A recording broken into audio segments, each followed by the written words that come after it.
C3T. Big drum roll, please. Please welcome Lieutenant General Robert Collins.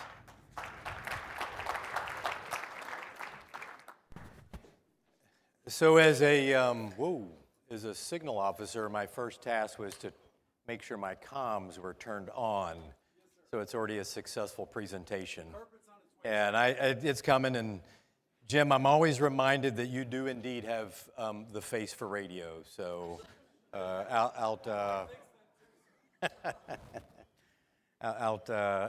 outstanding. So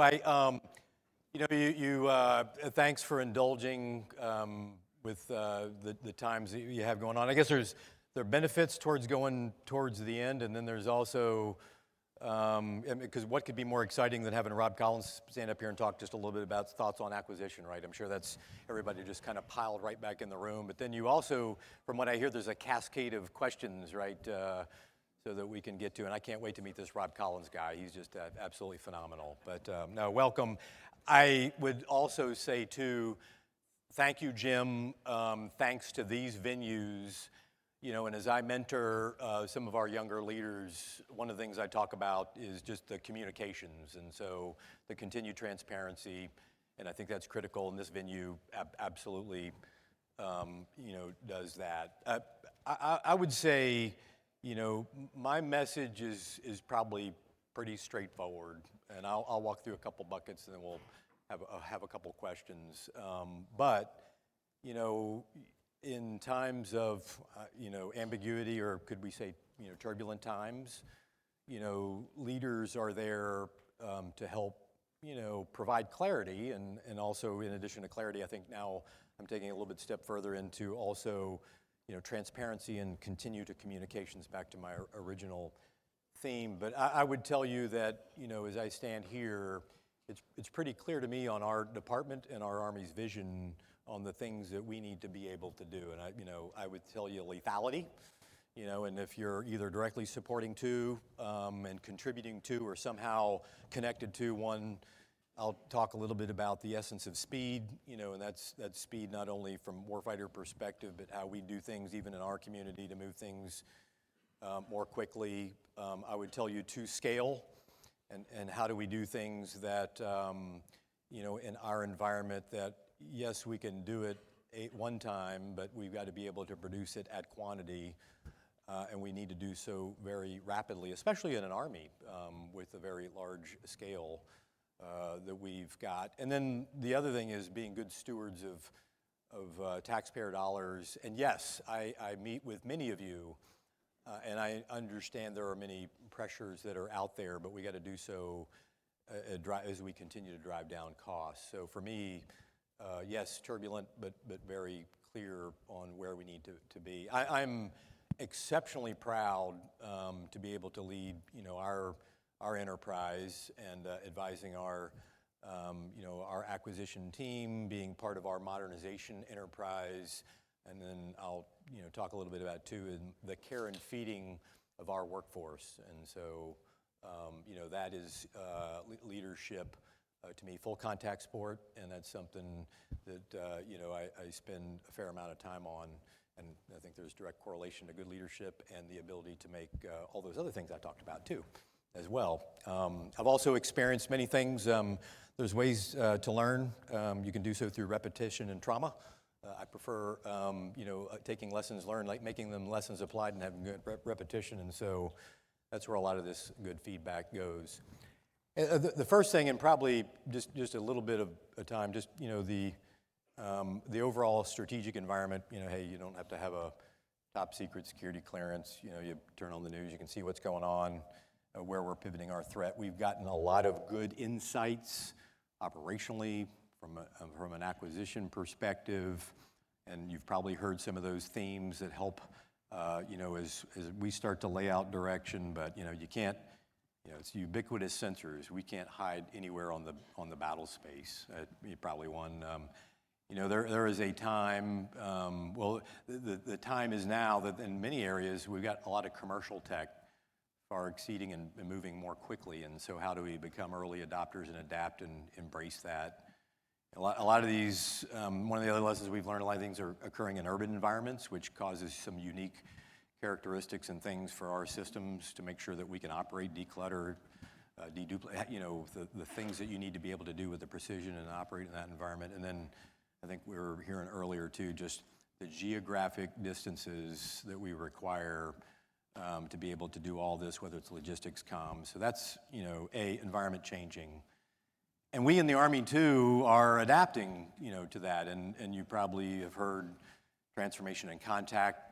That's one piece of it. And two, very much our chief and leadership are leading this through this. But this is a continuous process, not necessarily a mark on the wall. So we're doing things, inside an early window in contact, what we traditionally are aware of in the deliberate process through, PALM and other years, and then conceptual out there. And I think, some of the beauties about that, wow, I already got they already turned me off, holy crap. I mean, I didn't say anything that bad. I mean, I did say something about you, but, okay. So I think, that is, having that feedback and the direct correlation is a unique attribute that's making things different. And so as you look at that, and then really, what are we trying to focus in on? What do I sit down with my, teammates, working closely with Army Futures Command, with, all of our headquarters DA staff, with all of our centers and our warfighters and our units and warfighters, how do we now need to be able to see deeper and further. And, there's a lot of things that are out there on how we collect the data. We are now looking and where's our Army value add in this contribution? If I can see further, now I want to target deeper, right? And so how do I be able to hit targets to have effects from that perspective? I would tell you, one of the areas that is rocketed to the top, force protection. And the UAS and the counter UAS capability growing up is, in an environment where we had a different type of a threat, those are the threats that are the ones that we need to do, and we need to do so in a layered and another approach and at a price point that we can, be able to afford that. Maneuver, talked about dispersed forces and dispersing those, because everything can be seen and you bunch it up, and how do you converge that across all domains? That's an area that is a challenge amongst itself. And then logistics, right? What do they say? Amateurs study tactics and professionals study logistics, and we're working a lot of things in the contested logistics arena from pre-position, but then tying all that together is kind of the network, and I think that's absolutely critical. The network, when I say that, that's across transport all the way up to visualization to C2 command and control. So just a little bit about the environment. From what, from an acquisition perspective, just a few general observations, I think, of how some things are starting to evolve and emerge. And I always adopt, feedback is a gift, and feedback is something that we continue to improve upon. I would tell you across the spectrum, whether it's what I would call the how of what we do. We've been granted a number of flexible authorities to be able to adjust, and it's not just one or the other. There are hybrid approaches, and there are a lot of commercial and other alternatives that I think allow us to kind of get after the how. I think the what you've probably heard too, moving out of an arena where we may not prescribe. Maybe we describe a little more vaguely, and we allow opportunities for industry to come back in with some of those various solutions to come back, so that we, because we've got some of the best and brightest experts that we have out here. One of the other areas we're kind of looking at too is you've probably heard a little bit about funding, the ability to have more flexible funding. And some of that is the ability to kind of group things together within our budget process. So if I've got, a grouping of, and we're just doing a pilot. We've been communicating very consistently to Congress and others. We're starting small with some pilots, but UAS, counter small UAS, and electronic warfare. Grouping those together, and if done smartly, if we've got an adaptive threat, which we do, that's changing very quickly, and we need to shift, that allows us some opportunity. I know contracting, and I'll tell you, contracting is an area where we spend a lot of time. We do have tools. We do have areas that we continue to press on, and now in an arena where we've got commercial capability. There are mechanisms to go buy commercial capability. There are mechanisms in FAR 16 to have potentially a construct, or we have multiple vendors that are continuing to compete. And I'd also say, through tranches and how we continue to compete things to make sure that we can, do that. Testing, another area. I've spent a lot of time on that, and not necessarily needing the Super Bowl event with all the necessary playoff activities leading up to. Although I'm a card-carrying member of the Dallas Cowboys, and I constantly reminded my brother-in-law that 30 years we have not been able to get too far. But this is our year, okay? So we're going to get there. But I think there, and then where we can use modeling in virtual environments to be able to help us augment that, I think is an area. And I talked a little bit about the sustainment piece. How do we, common components, how do we position forward? There is additive and advanced manufacturing where, when I talk to you, may need some help, right? Because we need the TDP or IP, and I don't necessarily need it all, but there could be some things that could really help. And when you start talking about a region in Indo-PACOM, you can't put a postage stamp on it and expect it to be there just in time. So, and then the last thing I would say too is all in on war-winning capability. And if it doesn't fit into that category, the very difficult word, the big D word of how do we divest and then move on and pivot to other things. So that's some general observations. I would say a couple imperatives that, as I continue to talk to my team, I'd say I kind of started off with lethality and speed. I'd say speed, and sometimes with requirements, we can work that budget, we can work that within exception. But unless you're the person upstairs, time is one of the most precious things that we've got, and so we have got to move very quickly. I would say our value proposition within the Army, you give us some resources, we're ready. We're ready to be able to move. We got the authorities. We've got the ability. I think there are opportunities where we could adopt first, modify second, and then only by exception where it's a unique thing, which there are for the military develop, right? So there's an area there, and then trade space, and sometimes you can give us that opportunity to say, hey, we can do this, and then maybe we bring these things in a little bit later. So that's one. I'd say second imperative, two, iterating, and I mentioned that a little bit up earlier, just kind of the iteration with troops. I think opening up our architecture, iterating with non-traditionals, and then I mentioned Army Futures Command. I just was out with PCC-5 out at the National Training Center. Still telling somebody, I was just out in the Mojave Desert, like, God, I bet it was hot out there. It was sleeting that day, so it was a little chilly, but putting capability in the dirt with troops, invaluable. So, being able to iterate on that. The digital environment, very much here, software, we've got software authorities and pathways to move quickly. We in the Army are looking at things procedurally, how we do, from accreditation to testing, to make sure that we can get that out very quickly. And then two, I think also, making sure that our workforce is skilled such that we're ready collectively to be able to do those. And then just on the last two, I'd say on our buying models, I think, no things are off the table of how we look at how we are able to buy. I think one of the things that we're looking at is, I mentioned, kind of tranche buys.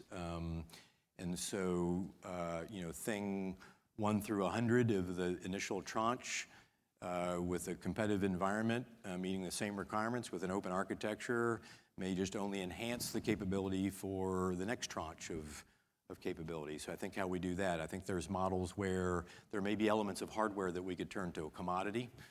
In some environments, certainly have grown up in the IT environment, and then service models, usage models. But where I'm focused in the dialogue is outcomes, and for you, incentives too, and where can we have a win-win relationship to make sure that we're incentivizing and you're getting incentives, we're getting the outcomes on lethality of where we want to go. And then I guess probably last imperative that we've hit really is scale, and being able to do so within, and I'll just broadly use the term industrial base, because we have organic elements, we have defense elements, and then we've got other elements of our larger American industrial base. And so we've learned a lot of those lessons, everything from, and we've had a lot of great success too on munitions, on vehicles, identifying sources and raw materials that we need to bring back to be able to produce. And, I would say too, looking at where we can have multifunctional, the ability to pivot to be able to do that too, or even some elements be able to manufacture forward. So I would say those are a few imperatives. The one thing, and then Jim, I'll throw it over to you for some questions. I view certainly this as a team sport, right? And there are a lot of different players in this particular enterprise. Very appreciative of our industry, our congressional support, all of our teammates that are a part of this aspect. And as we continue to work with industry, we really need to make sure that coming in, looking at supply chains, looking at open architectures, looking at how we can drive down cost, getting some commonality, and doing things at speed so that we are ready to go, because we are here to deter, but if called upon, we're ready to go out and fight and win our nation's wars. And as a father, many of you are veterans, and many of you have family members. I too, and there's no person here that wants to deter that and make sure that we continue to support the greatest nation. So with that said, Mr. Radio Voice, go ahead, or whoever. And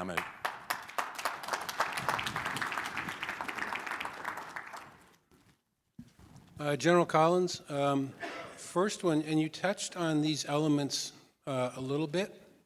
When Lieutenant General White was here from the Air Force, we asked him lessons learned from the NGAD family of systems.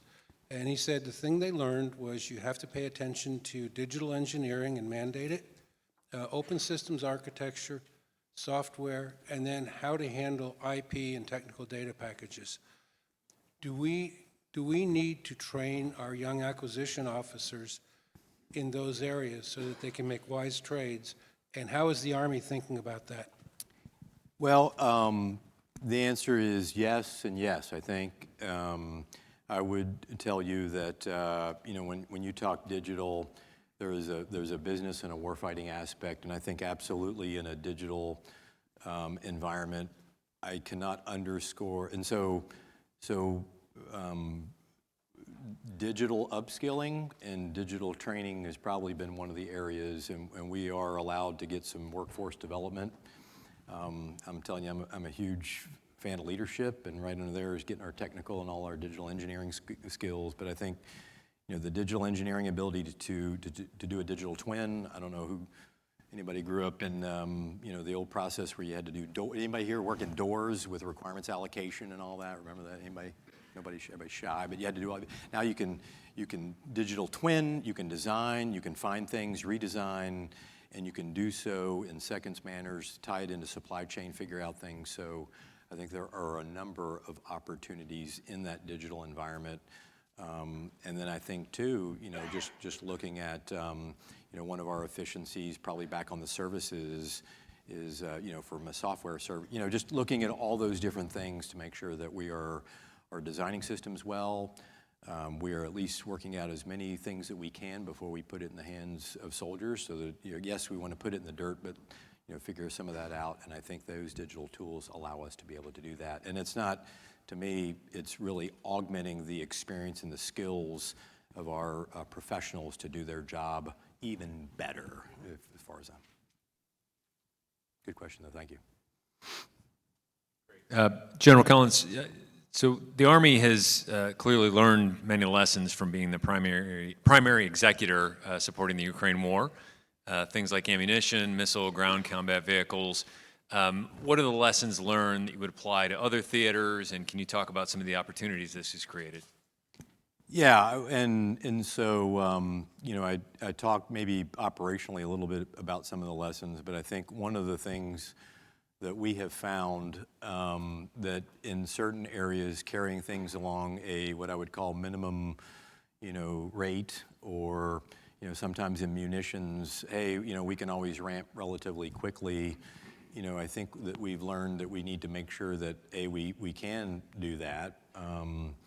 And then I think we've also learned our dependency on some of our raw materials, and trust me, I some days feel like I could build a 155 round blindfold and all the chemical nitrocellulose, guanidine, you name it, whatever. But I think there are a number of things we need to make sure that we're on sourcing. The other area, back to even on the digital piece, and I'm from Pennsylvania. I love Pennsylvania, and we've got some areas in there where we need to make sure that we've got multifunctional lines and we've got them automated as much as possible, and maybe they don't just do a widget one, but we could quickly repurpose and scale. And as we build that capacity, I think we've also learned too that we've got a very good appetite for our foreign partners to be able to buy our capability. So I think there's a lot of opportunity within foreign military sales. And I think, as I look back a few years of what we did in foreign military sales, we probably do in 1 or 2 quarters now what we would do an entire fiscal year a few years back. So I think those are some lessons learned that we've done, and then make sure that we maintain that core capacity. And then as we pivot over to the Indo-PACOM, there's some uniqueness there as we need to extend range, and we need to think about how we push that capability given the contested logistics.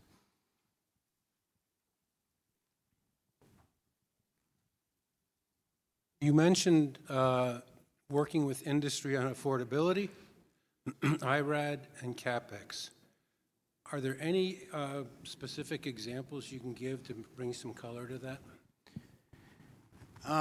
Well, I would say from an affordability perspective, I mentioned, yes, the many pressures, that are driving labor and other areas.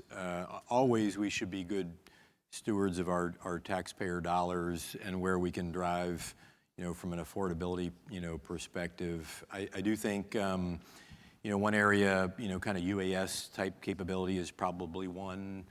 You start looking at some Group 1 UAS capability, and depending on, where things are manufactured is directly proportional to the cost of the component. I do think, where we can, back to the, if we can adopt, and before we go into any further, you can drive things down. I've also seen dual purpose, embracing some commercial practices. I think it was mentioned earlier, we got new entrants into to the long-range fires, and there's some uniqueness where they've taken some of practices that we've used, although not for fires, but some of the things that would typically maybe used in like an aviation environment to be able to sense and and apply that in a sense type of an arena. So I think there are areas where we can start to drive down that that price point. And I'm very aware as we talk through things like flexible funding, that we get in, where we need to make sure that we've got with our industry partners the predictability and the stability, because fully understand that. But I do think there probably are some areas where we can leverage some of those components and maybe think just a little bit differently of how we do that. And then I think the other thing too of the affordability piece on the trades, right? Give us some feedback where, hey, this thing's going X miles per hour. Do we really need to go to that extra investment to go a few miles more or accept this, and we'll hit this in tranche 2. So I think that's probably a couple areas I've seen. So Al just asked a question about affordability. I want to change the question to speed and addressing fast evolving capability gaps, and those two things often don't go together. And when you're looking at gaps like UAS, counter UAS, EW, you've talked a little bit about some of the tools in the toolkit, but just kind of your general thoughts from the ASALT office about all those tools and how you want to integrate them going forward. Yeah, so and I think sometimes, and there's probably a range, right?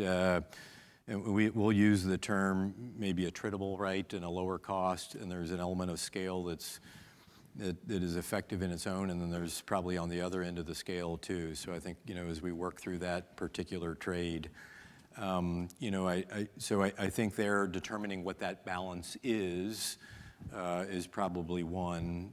I think also, as we look to use the common pieces and adopt things that are already available, I think that's also helpful. And as far as tools, I think too, competing and, as we go out in through our contracting mechanisms, and I know there probably, there's a lot of interest on contracting, and I know some of the things that are barriers to non-traditionals in accounting systems and other types of things of, how do we start to get some relief to that to bring those non-traditionals, but tools, an OTA type of an activity is a phenomenal activity to bring somebody in and quicker and not having all those other rules that apply to drive down cost. I think, FAR 12, not to nerd out, but in the commercial item, probably a little bit we can do to look at our definition of commerciality possibly, right? So trust me, I've studied the quote of a type, unquote, many times. But I think there's just probably a number of areas, and again, continuing to look at that and continuing to focus in on that, where those barriers and how we can continue to drive. But I think, affordability, adopting quantity and competition, I think are very, very beneficial. My big levers. Over. General, in the past, I know you have talked about the value of enhanced analytics to the acquisition community. We have a number of folks from industry here today. Could you expand on that just a little bit? You've talked about it exponentially increasing speed and lethality. Yeah, so I think, when we do spend a lot of time about, I'm spending a lot of time growing up on analytics, data, networks, compute, AI, operationally. But I do think within our business environment, how are we spending our dollars? Where do we have things, we've embarked upon, was probably talked about earlier, everything from requirements that we may have on the books that we can maybe thin. There are things that we can do within our contracts where instead of we roll new, we can embrace an existing, or some buying power efficiency. So I think that's probably, being able to see ourselves and how we're investing, our dollars. I think one of the other areas too, back to the affordability piece, as well, and looking at investments, I would say, we're constantly looking to it. Okay, so we've got investments that might be already existing in the commercial environment here. Some of our defense industrial partners may or be investing some dollars here. Where are those unique things that nobody else is investing that we should be investing? And sometimes until you get some of those analytic tools, you see, hey, that's where the smart investment should go. There may not be too many people out there that are really working on propellant explosives. I don't know, right? But another type of a tool, a data analytics tool. There's a lot of those that are out there. So I think these digital tools, in addition to things that I've already mentioned, are very beneficial to help us run much more efficiently.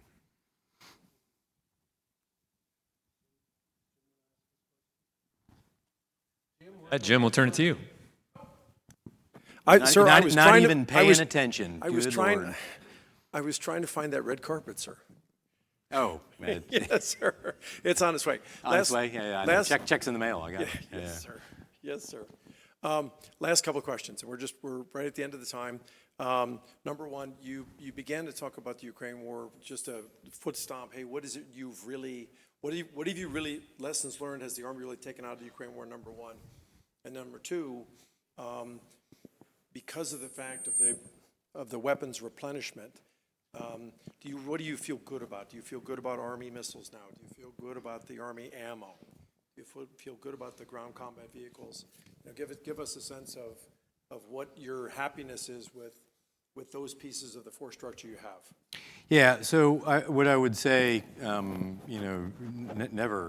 happy. Well, I won't tell my wife that, but yes, I would tell you, never pass up, an urgent environment to create an opportunity. And I think that through the PD process and the replenishment, we have been able to do a number of things. And you can think through some of the platforms. AMB's one, get rid of a 113, 1970s era, backfill it with a newer capability. We've been able to do that with weapons and a whole host of things. There are still things, that we're continuing to work through. I think ammunition ramps, we still have to continue to work through those areas. We're ramping everything from Gimlers to PAC, Patriot to 1.5. So I think Prism is another one. So I think we're gradually making progress. I would tell you that, but I would say that if you plotted on a graph over time and between war periods, we kind of do this, and so we got to make sure that how does it go?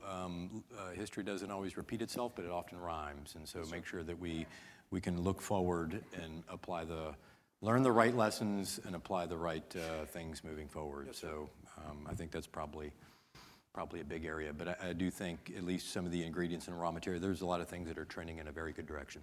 Okay, and then the last question, sir. If you had $1 more, where would you spend it?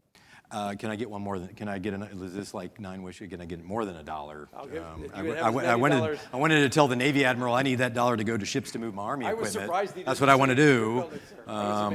So yeah, hey, cliche and everything's a very high priority. But I think if I were to answer that question, I would say as I look, the individual that masters the ability to synthesize the data